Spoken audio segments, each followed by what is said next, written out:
napapansin sa iyong mga kapaligiran. Kay dumi na ng hangin, pati na ang mga ilog natin.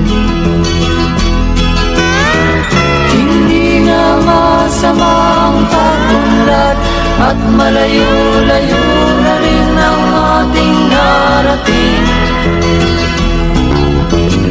Ngunit masdan mo ang tubig sa dagat, dati kulay asul, ngayon'y naging itim.